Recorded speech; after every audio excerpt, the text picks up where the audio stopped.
Ciao a tutti, come avete avuto modo di sentire, io sono un musicista. E sia per me che per tutti i musicisti esiste un grande sottosopra, ovvero quello del suono e il suo esatto contrario, il silenzio. E per noi musicisti in realtà il silenzio assume un valore importantissimo, soprattutto quando ci accingiamo a diventare degli interpreti professionisti. Vi spiego meglio. Ci troviamo di fronte a fare delle scelte. Che tipo di scelte? Per esempio, quanto veloce o quanto lento suonare, ovvero che spazio di silenzio lasciare tra una nota e l'altra. Oppure ancora quanto forte o quanto piano suonare, ovvero quanto vicino o quanto lontano trovarci dalla soglia del silenzio. Ma cos'è questo silenzio? Che tra l'altro mi appartiene, ma su questo ci arriveremo dopo. Bene, a parlarcene in una chiave nuova fu John Cage, un compositore degli anni 50, che recandosi presso una camera anecoica all'Università di Harvard, anecoica per l'esattezza significa senza eco, massimo abbattimento delle riflessioni del suono, nessuna rifrazione sonora. Il silenzio più totale. Lui entrò dentro questa camera e in realtà sentì distintamente due suoni, uno grave e uno acuto. E allora chiese al tecnico accanto a lui: ma com'è possibile che io senta due suoni se c'è il silenzio più totale? E il tecnico senza dubbi rispose: il suono grave in realtà proviene dal tuo sistema cerebrale, mentre quell'acuto dal sistema circolatorio. Quindi è scientificamente provato che il silenzio per noi umani non esiste. Allora lì Cage ebbe un'idea drastica, rivoluzionaria, fantastica. Strappa la tela dei canoni e decide di comporre un brano senza scrivere, un brano di puro silenzio. Lo chiamò 4:33, che sarebbero 273 secondi, e richiamano ai famosi meno 273,15 gradi, che rappresentano lo zero assoluto, una temperatura mai raggiunta. In questo caso stiamo parlando di silenzio assoluto, che poi è relativo. Voi vi chiederete: ma perché vi sto parlando di 4:33? Questo brano ci presenta due sottosopra. Il primo è che sembra un brano di facile esecuzione, che ci vuole a contare 273 secondi a 60 battiti al minuto senza metronomo e senza cronometro. Non è che sia così tanto facile. Quindi un brano che sembra facile in realtà è molto difficile da eseguire. L'altro sottosopra, e lo riscontro spesso ai miei concerti, per me è bellissimo suonare per la gente. In quel momento mi sento un re, mi sento un protagonista. E il pubblico gode di quello che il protagonista fa, spero. Adesso provate a immaginare un'orchestra o un solista che salgono sul palco, il direttore dà l'attacco di 4:33 e tutti i musicisti restano immobili, non producono nessun suono. Allora ci si trova ad assistere a qualcosa di straordinario, perché si è tutti concentrati sul silenzio, che viene disturbato da rumori inevitabili come improvvisi colpi di tosse. Quindi, se ci pensate, Cage con 4:33 livella sullo stesso piano performer, pubblico. Entrambi fanno parte della scena, entrambi sono protagonisti. A me piace pensare che questa unione Cage l'abbia fatta col silenzio. Sì, perché il silenzio ha unito e unisce tutt'oggi me a voi. Il silenzio è il mio sottosopra. Io sono sordo. Se io tolgo l'impianto cocleare, la protesi acustica, non sento nulla. Mi trovo esattamente, un attimo che lo rimetto, nella camera anecoica, accanto a John Cage. Tra l'altro, caso dei casi, questo impianto l'ho messo qui, a Padova.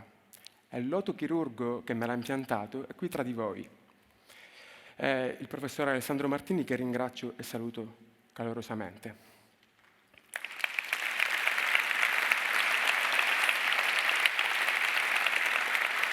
Bene.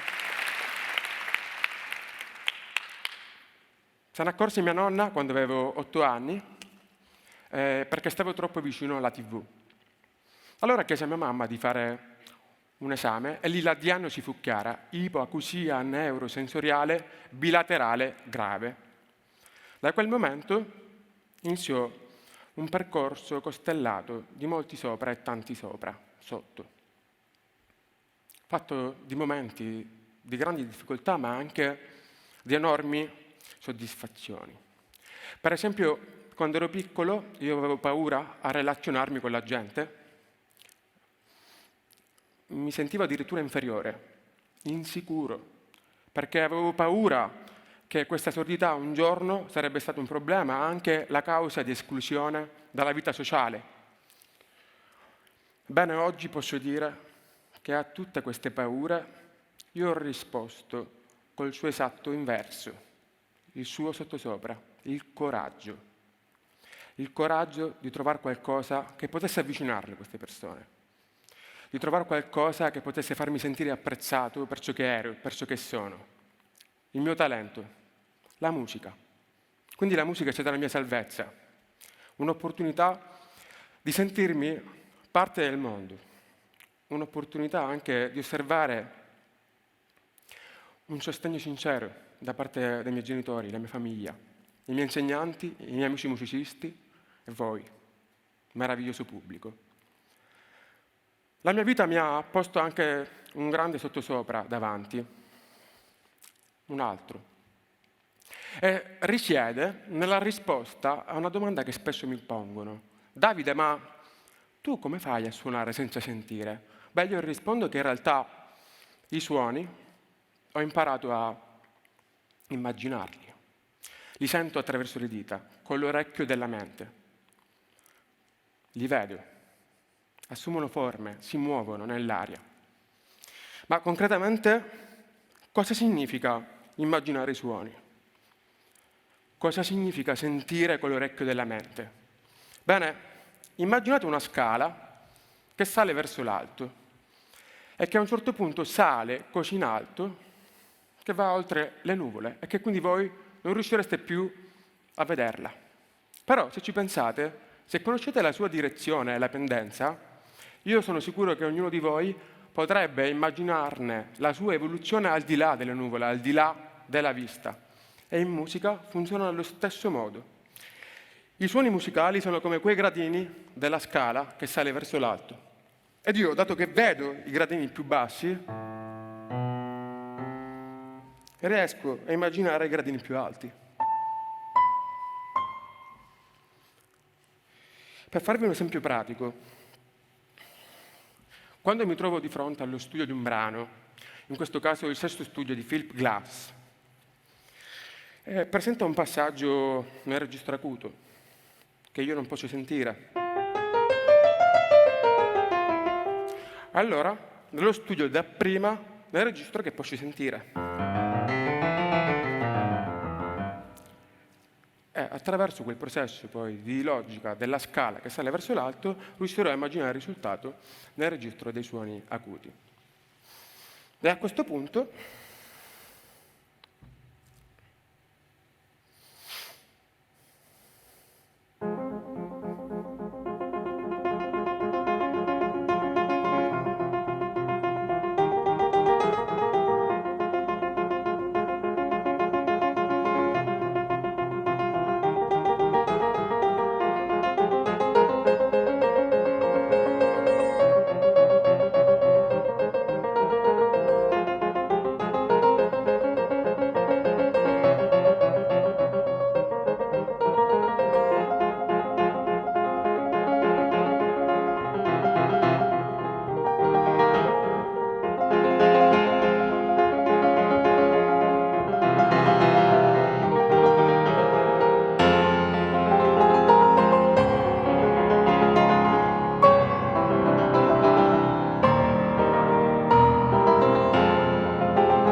Bene.